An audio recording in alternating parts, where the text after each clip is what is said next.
Olá, internauta do Bem News. Começamos aqui a edição do Fato e Opinião.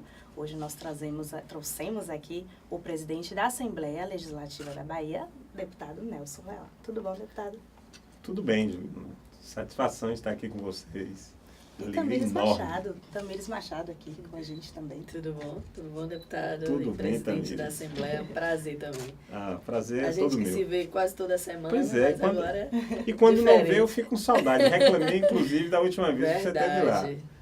E o deputado Nelson Leal, que também teve aí uma votação, uma eleição histórica, né, que conseguiu ali em pouco tempo também os votos e foi eleito por unanimidade.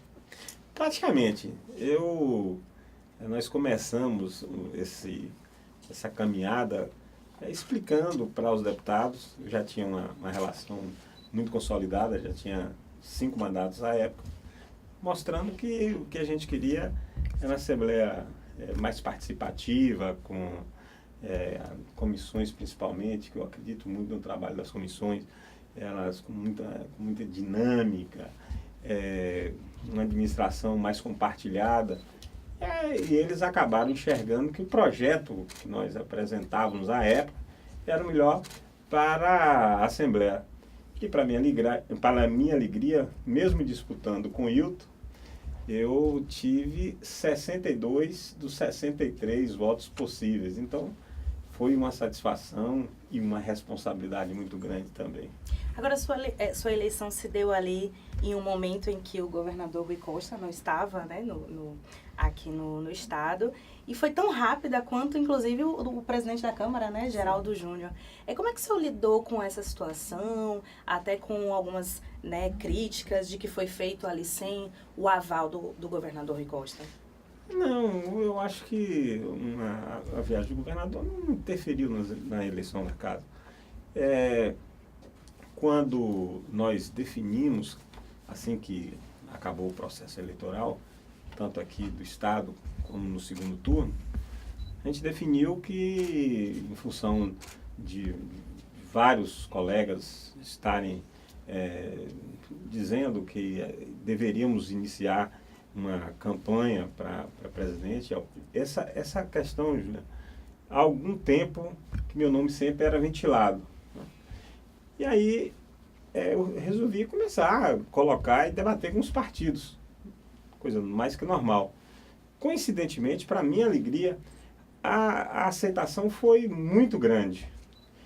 E os apoios acabaram ocorrendo numa celeridade incrível, né? O PCdoB foi o primeiro partido que me apoiou, depois o PDT, o PR, o Avante, enfim, quando nós percebemos, já tínhamos quase que a unanimidade da casa. Quando o governador retornou, a gente já tinha feito uma costura ampla e plural. Então, foi uma eleição muito natural. Foi eleição dos deputados, foi eleição da própria casa. Então, falando sobre a sua eleição, o senhor foi eleito presidente da Assembleia com um discurso de fortalecer as comissões, de levar mais agilidade para a votação de projetos e tramitações nas comissões e também de votar projetos de deputados.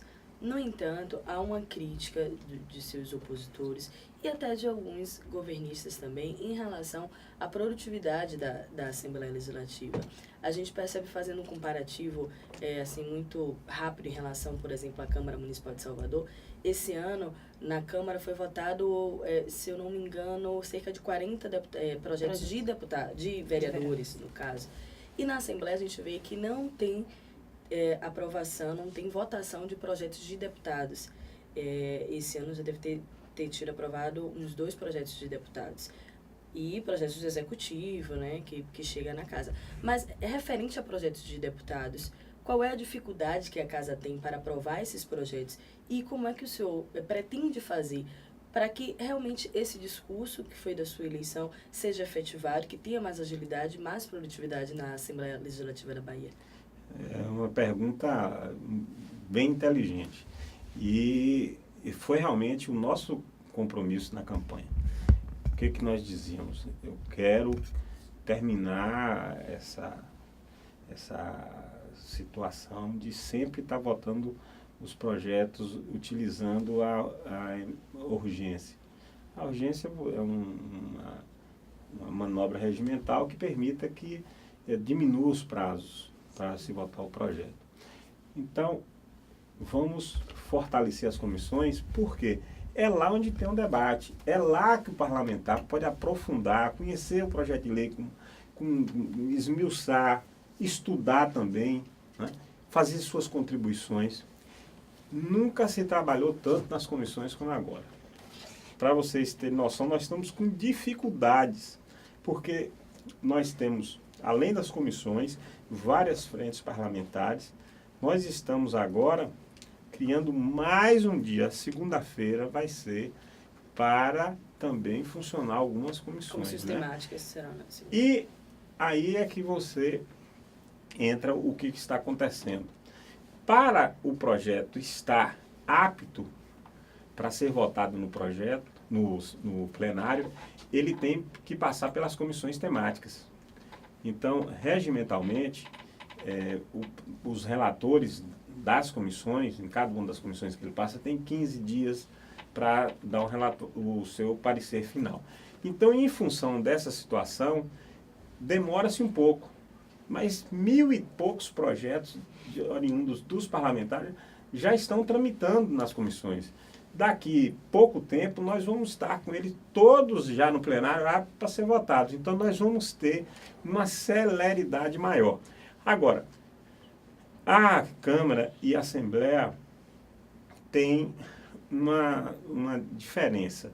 Nós só votamos no plenário os projetos de lei para se transformar em lei. Na Câmara, vota as indicações. As indicações lá na Assembleia são aprovadas pela mesa diretora. Então, se nós fizermos esse comparativo, a gente tem a produção equivalente, né? Porque todas as indicações que são feitas ao Executivo são aprovadas pela mesa diretora e não pelo plenário. Então, no caso, nesse primeiro momento, seria votar nas comissões para depois ter uma ir para o plenário. Porque o que a gente vê ano passado, todos os anos pelo menos que eu cobri a Assembleia, que chega no final do ano, vota aquele pacotão, né? E 80, 100 projetos, e aí vota tudo de vez. E a gente percebe que no início não tem essas aprovações, não tem essas votações. E muitos deputados reclamam que os projetos não chegam. O último levantamento que a gente fez aqui para o BNews, tem mais de 1.000 projetos que foram desarquivados, porque quando passa de uma legislatura para outra, tem esse processo regimental de desarquivar. Então, 1.000 projetos esperando para serem votados. Que estão em tramitação, né? Já estão tramitando, já estão passando. Uns já foram aprovados ou rejeitados na CCJ, já estão nas outras, a Comissão de Finanças e Orçamento, depois de Educação, enfim. Onde é que ele se encaixa, ele vai ter que rodar para depois chegar no plenário. É uma nova... É um momento novo, é algo que não estava, assim, não era praxe do dia a dia. Mas nós já estamos avançando muito e, como eu te disse, a diferença é que as indicações nossas são aprovadas na mesa, elas não vão para o plenário. Na Câmara, ela produz um pouco mais no plenário, porque as indicações também vão para lá. Eu vou fazer o levantamento de quantas indicações nós já aprovamos, junto com também os projetos que hoje já são lei, que votamos lá no plenário, para você ver que essa produção tem sido muito acima da média. Nós temos tido uma Assembleia com muita produção, em todos os sentidos, não apenas no que tange aos projetos de leis, mas eu acredito também que é muito importante nessa questão de trazer para casa as discussões de grandes temas nacionais. Nós estamos, por exemplo, essa semana nós debatemos a MP 868, que versa sobre saneamento, né? Fizemos um grande debate. Logo antes, nós fizemos uma sessão especial com o presidente da Comissão Especial da Reforma da Previdência, que foi muito importante a vinda do deputado Marcelo Ramos para aqui. É um tema que a sociedade está muito preocupada com o que vai ocorrer, né? Uma coisa que mexe com a vida de fato de todos os brasileiros. Na segunda-feira, nós vamos estar debatendo sobre o aumento abusivo das passagens aéreas. Nós estamos passando por uma situação dificílima. Você imagina, o nosso estado já é do tamanho de um país. O nosso país é do tamanho de um continente. E o preço das passagens daqui estão, assim, absurdos. Então, eu acho que o que a gente propôs é que o link da Assembleia com a sociedade ele fosse cada vez mais forte. E eu acho que nós estamos conseguindo. Presidente, o senhor tem aí alguns pepinos na mão, que foi da antiga gestão, e uma declaração sua, inclusive, logo no início do ano, né, sobre suplementação, até causou uma certa polêmica, e a imprensa falou muito, né, nossa, mas já está no início do ano e já está se falando que vai precisar de suplementação. Como é que o senhor recebeu a casa e como é que o senhor está avaliando aí esses primeiros meses de gestão? Olha, a realidade é que nós temos um orçamento deficitário. Esse orçamento deficitário não é de agora, é de algum tempo. Eu fui, nessa última década, eu fui relator do orçamento 8 vezes. Né? De 10 anos, 8 eu fui relator. E uma vez eu fui relator da LDO e no ano passado eu abri mão porque era candidato a presidente, então achei que seria ético, né, fazer o orçamento, que seria eu próprio beneficiado. Para você ter uma noção, do executado do ano passado para o orçamento desse ano, já nasce com um déficit de 74 milhões. Então, quando eu falava lá atrás de suplementação, é porque nós já iniciamos o nosso exercício com um déficit muito grande. Então, é sim necessário fazer ajuste para que a gente não passe por uma situação de não ter como, inclusive, honrar com os nossos compromissos. Mas é em função desse orçamento que nós já recebemos aquém da realidade. Agora, ainda em relação à questão do orçamento, ano passado foi aprovado um orçamento de 700 milhões. 636. Não, eu digo o de 2018, no caso de 2017 para 2018. 2017, para 2018, que foi ainda, no caso, na gestão de Coronel. Foi 500 e pouco, não me recordo. E esse ano está 636 36 milhões. Esse orçamento aprovado, ele é um orçamento que o senhor já explicou aí até que não deu para fechar a conta. Mas isso não poderia ter sido negociado, conversado antes de ser aprovado, para que o senhor recebesse já um orçamento que desse para fechar a conta, não tivesse que pedir suplementação, digamos que antecipada? Veja só, tem o orçamento, a peça orçamentária, ela tem alguns dispositivos que não podem ser quebrados, né? Existe quando você faz a lei, a LDO, a Lei de Diretrizes Orçamentárias, você pode acrescer de acordo uma série de regramentos, né? Então, pela LDO que foi votada, não daria para ter esse aumento. Mas esse ano nós estamos fazendo o possível para que a gente faça de fato um orçamento real para não ter que ficar, né? Eu acho que acaba sendo ruim você ficar com um diálogo sempre de estar solicitando que o seu poder seja suplementado. Eu acho que uma relação que seria melhor quando a gente tem a tranquilidade de ter algo concreto e que a gente possa, inclusive, fazer economias para mostrar que nós estamos sendo austeros, que nós temos uma preocupação enorme com a transparência. Hoje nós estamos no TCE, assinando um convênio, nós vamos aposentar o papel na Assembleia.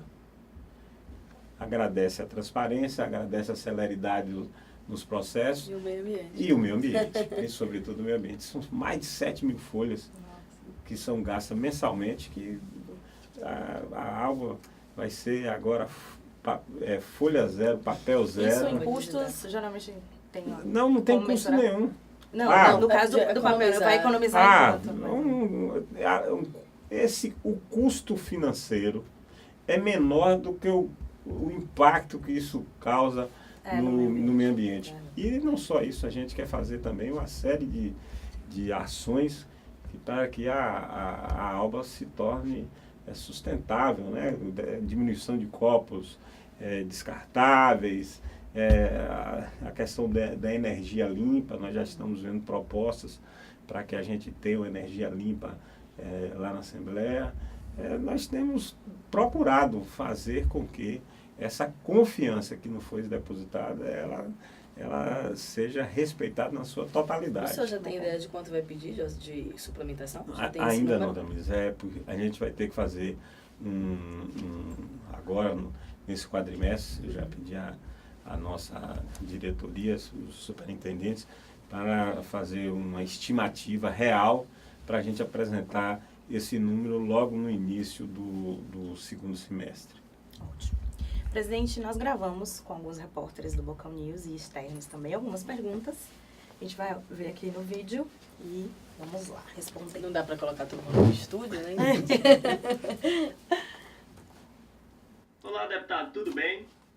O senhor foi eleito presidente da Assembleia numa arrumação que contou com o apoio de deputados da oposição. É o grupo comandado pelo prefeito Assemineto, mas que tem articulação ali na mão do vice-prefeito Bruno Reis. Na última semana, vocês dois se encontraram, o senhor como governador e ele como prefeito em exercício, e mostraram, assim, uma certa afinidade. E eu te pergunto, o senhor apoiaria o nome de Bruno Reis para a Prefeitura de Salvador em 2020, caso o seu partido não ponha um candidato na disputa? Eliezer Santos. Olha só, eu sou muito amigo do vice-prefeito hoje, Bruno Reis. Conheço antes mesmo dele ter se tornado deputado, desde os tempos lá da Secretaria de Educação. Eu tenho uma vantagem, que eu sou um colecionador de amigos. Eu não tenho inimizade, não cultivo isso. Acho que a vida nos ensina a gente ter essa capacidade de sempre estar aberto. Você vê que a minha eleição foi um reflexo desse posicionamento. Eu não tenho arestas. Vocês que estão ali no dia a dia da Assembleia, eu não tenho aresta com ninguém. Claro que pontualmente uma ou outra pessoa pode não gostar do estilo da gente, mas eu procuro sempre ter essa coisa de ser amigo, de ser participativo. Essa questão de Bruno foi uma coincidência. A gente já tinha marcado para nos encontrar e coincidiu dele estar como prefeito e eu estar como governador interino. Foi uma conversa de velhos amigos. Eu gosto muito dele, torço muito para que ele seja um político que continue honrando aí seus compromissos. Agora, falar sobre o processo eleitoral de 2020 é muito ainda, eu acho que é prematuro. Nós estamos há muito tempo. Eu acho que a gente vai ter noção de como esse jogo de fato vai ser jogado quando concluir as filiações de março. Porque tem muitos que podem ser candidatos, tem outros que se colocam como candidatos que não serão. Então está muito difícil, eu não posso fazer uma avaliação agora, porque posso inclusive errar feio. Como eu gosto muito de acertar, eu tenho lá na Assembleia, todo mundo me procura, que eu adoro fazer conta na época das eleições, né? E tenho acertado sempre. Então é melhor aguardar, ser prudente, para me posicionar e me pronunciar no mês de abril ou maio, que a gente já vai ter uma noção do que vai acontecer. Porque João Leão já está ali se movimentando, já está vendo filiações, querendo inclusive puxar alguém do outro grupo para trazer para candidato aqui em Salvador. Está todo mundo tentando articular, porque agora não pode mais ter coligação. Então os partidos têm que estar robustecidos para fazer, né? Vereadores, nós aqui na capital não temos. O partido quer crescer, quer se fortalecer, normal, todos os partidos querem isso. Então, nós estamos, João Leão, o Kaká, estão se movimentando, Kaká, óbvio, já até né? colocou O nome como pré-candidato. Mas, é como eu estou te falando, como vão ocorrer essas mudanças, né? A gente tem que aguardar um pouco, né? Porque muitas vezes você pode até estar com vontade de ir para um partido A, B ou C e não concretizar. Então, para a gente, de fato, saber quais serão os atores, a gente precisa esperar findar o prazo de filiações partidárias. Agora eu conversei com o secretário-geral do partido, né, o Jabes Ribeiro, ele disse que o PP vai entrar na briga em 2022 para candidatura ao governo do Estado. E que o nome, obviamente, de João Leão, que é o vice-presidente, o vice-governador do Estado e presidente do partido aqui na Bahia, é um nome natural, né, para suceder aí Rui Costa nessa disputa de 2022. Como é que o senhor vê essa declaração dele? Olha, se João Leão fosse o candidato, eu ia ficar muito feliz, ia ficar muito satisfeito, afinal de contas, é o presidente do meu partido, né? Mas se está prematuro falar de 2020, imagine falar de 2022. Tem muita água para passar debaixo dessa ponte até chegar lá, né? Acho que está muito longe. Mas eu gosto muito de João, tenho uma relação de amizade, de proximidade. Sou muito grato à forma, à acolhida que ele me proporcionou dentro lá do PP. Não é fácil você ser o último a chegar e ser já presidente escolhido de forma unânime por todos os deputados estaduais e deputados federais do partido. Então, tenho muita gratidão para todos os componentes do PP. Tem uma próxima pergunta sobre eleições. Presidente, logo depois de uma viagem de João Leão a Brasília, né, recentemente, ele conversou com jornalistas e um assunto que ficou que foi bastante discutido nessa reunião com jornalistas foi a possibilidade do senhor concorrer ao governo do estado em 2022. Eu queria saber o que tem de fundo de verdade nisso e se é um desejo do senhor concorrer ao Palácio de Ondina na sucessão de 2022. Henrique Brinco, também Estou sentindo até falta. Deixa eu te falar, não. Eu acho que, como volto a dizer, eu sou pré-candidato a deputado estadual. Atualmente, nosso caminho converge para isso. Não tenho aquela... eu acho que todos nós que militamos com política queremos crescer, mas eu não tenho como norte, não tenho como prioridade, nesse atual momento, ser candidato a governador da Bahia. Eu acho que isso vai ser debatido lá em 2022 e quem dentro do projeto tiver melhores condições que reunir maior apoio que vai ser o candidato. Hoje a gente não tem que querer, majoritário não tem que querer. Quem tem que querer, de fato, é o povo, né? Quem escolhe o candidato, na minha visão, se o projeto quer ser vitorioso, ele tem que acompanhar a escolha das ruas, né? Porque quando você destoa do que você está escutando, acaba sendo um projeto que tende a ser um grande fracasso. Qual que é a sua relação hoje? Como é a sua relação hoje com o governador Rui Costa? Tenho uma relação muito boa com o governador Rui. O governador Rui tem feito uma administração...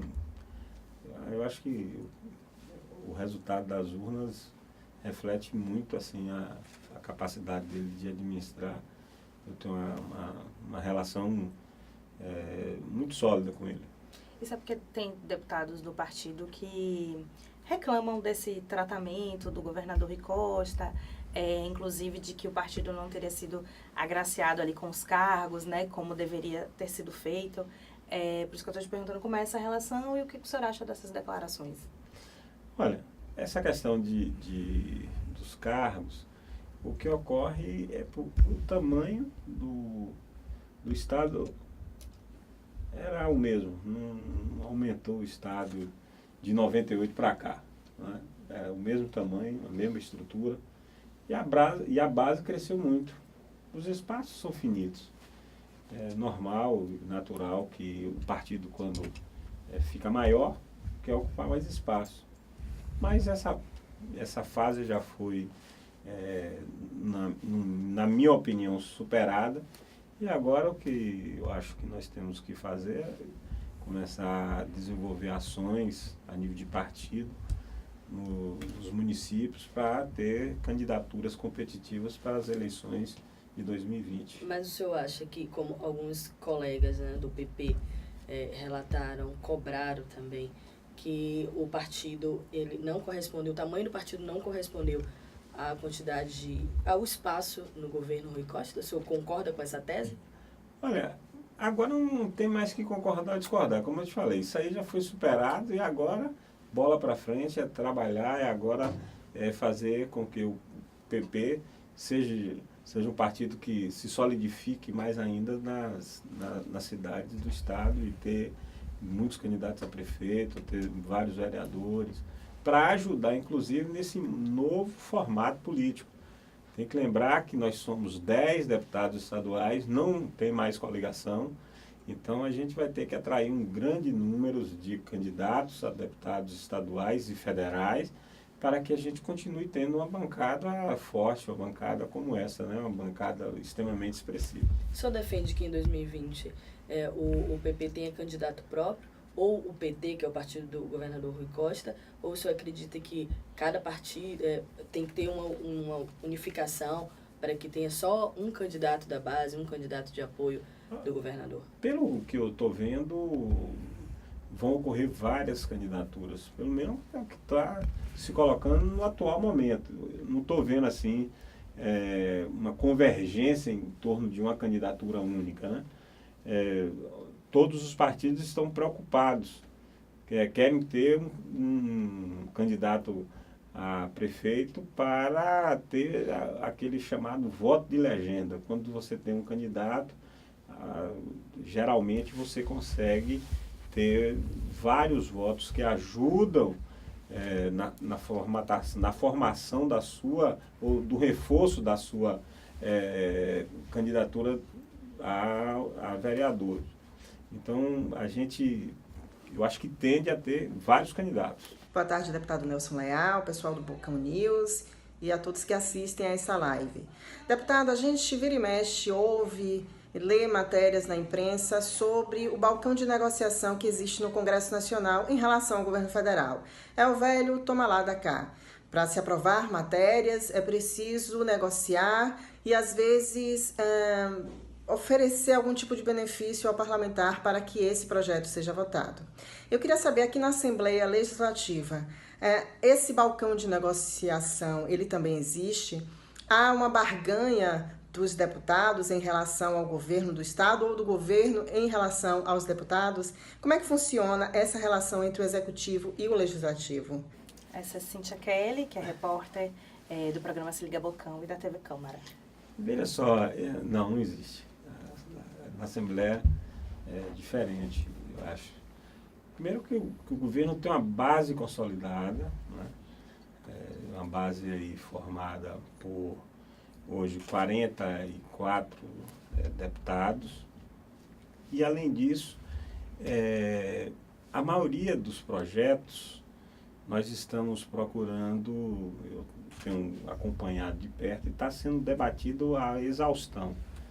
Vários são os projetos de lei que estão chegando no plenário e estão sendo votados, inclusive, muitas vezes, com a participação de todos os deputados. Acho que essa relação, graças a Deus, aqui na Bahia não existe esse negócio do tomar lá da cá. Tem as arrumações normais de governo, mas no dia a dia da casa, ela caminha com as suas próprias pernas, sem ter a necessidade de uma ingerência constante do governo, né? A gente procura ter um respeito muito grande pela bancada, tanto que eu faço parte do governo, mas sobretudo com a bancada da oposição, porque elas representam a sociedade baiana. A Assembleia é a caixa de ressonância, onde todo mundo tem voz. Então é muito importante esse diálogo constante, né?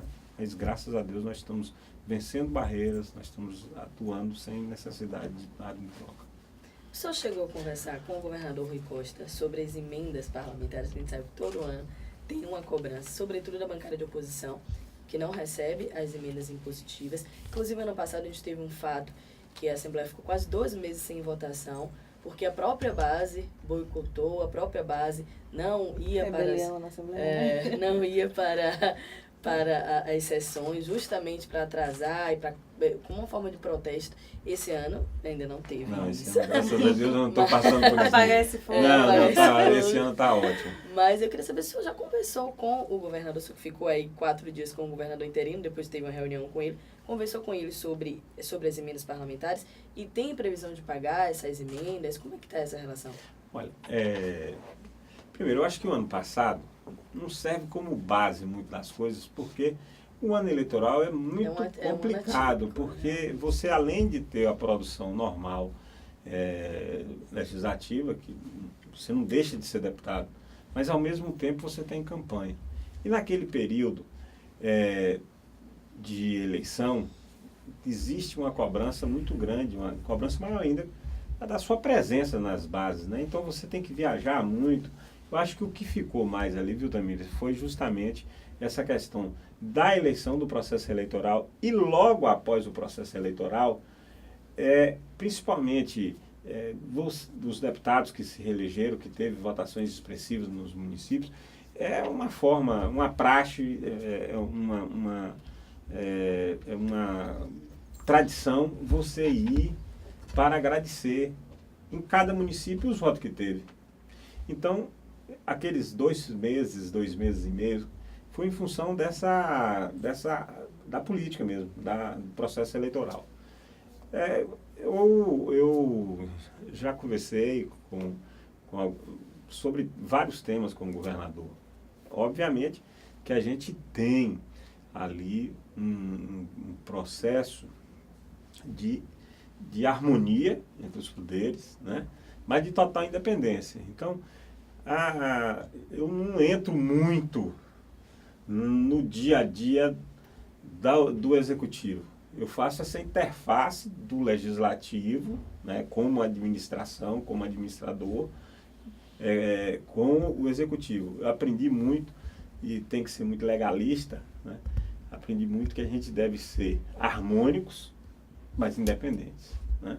Então, o que a gente está fazendo lá é procurar responder aos anseios da população, da sociedade, mas no executivo a gente trata de todas as demandas, mas não adentra tanto as peculiaridades. Já falei com o governador, mas como eu estou te falando, eu respeito muito o posicionamento do executivo. Mas as queixas foram encaminhadas, então? Eu converso muito com o governador, tudo que a gente, como representante ali do poder, a gente é obrigado a tratar de todas as situações que ocorram na nossa casa. Vamos lá para a última pergunta. Deputado, eu gostaria de saber o que o senhor acha dessas especulações de que o governador Rui Costa pode disputar a presidência da República em 2022. Guilherme Reis, nosso repórter também do BNews. Olha só, o governador está fazendo uma administração muito bem avaliada. Obviamente que o estado da Bahia hoje uma economia importante e também é um estado importante para o Brasil. E quando você consegue se projetar em seu estado, é normal e natural que comece a ter essas especulações. Eu acho que é um nome forte, né? Nós estamos vivendo uma conjuntura muito complicada a nível nacional. E aqui eu não estou entrando nem de crítica, nem de também como apoiador do governo federal, nem como um crítico. Mas a gente está passando por um momento Eu acho que a gente tem que respeitar muito as instituições, né? Ter muita calma, serenidade. A gente tem que sair dessa crise que o povo não está aguentando mais. Nós somos já 13.400.000 desempregados, nós temos uma instabilidade muito grande. A gente tem que superar logo esse momento para o Brasil voltar a crescer, para a gente ter aquele tempo de fartura do passado recente. Mas eu acho que o governador é sim um nome que tem força dentro do Estado, tem um partido também que tem uma densidade eleitoral grande, pode ser um grande player para 2022. Tem gente que coloca ele como salvador do PT. Eu não acredito nesse negócio de salvador, né? Esse negócio de salvador da pátria, esse negócio. Mas eu acho que vai tendo... Aqui a gente especula uma série de candidatos para 2022. Não é assim? A gente, de 2020, olha o tanto de nomes que a gente já falou, mas de 2022 a gente já fica, não sei quem vai ser candidato, do lado A, do lado B. A mesma discussão que ocorre aqui, você já começa também a pontuar a nível federal. Quais são as lideranças que estão se projetando nacionalmente, que estão tendo um fortalecimento maior? E você já começa a fazer com que essas peças vão se encaixando nesse quebra-cabeça gigante que é a política brasileira, né? Eu acho que um dos nomes um nome respeitável e com densidade, acho que Rui é um desses nomes. Agora, o PP, o presidente Jair Bolsonaro ficou por anos no PP, né, há pouco mais de 10 anos. E como é que você tem avaliado essas ações do presidente Jair Bolsonaro? Veja só, eu acredito que quem está à frente de um projeto, ele precisa apontar um norte. O prefeito, o governador, o presidente da República, ele tem que apontar um norte.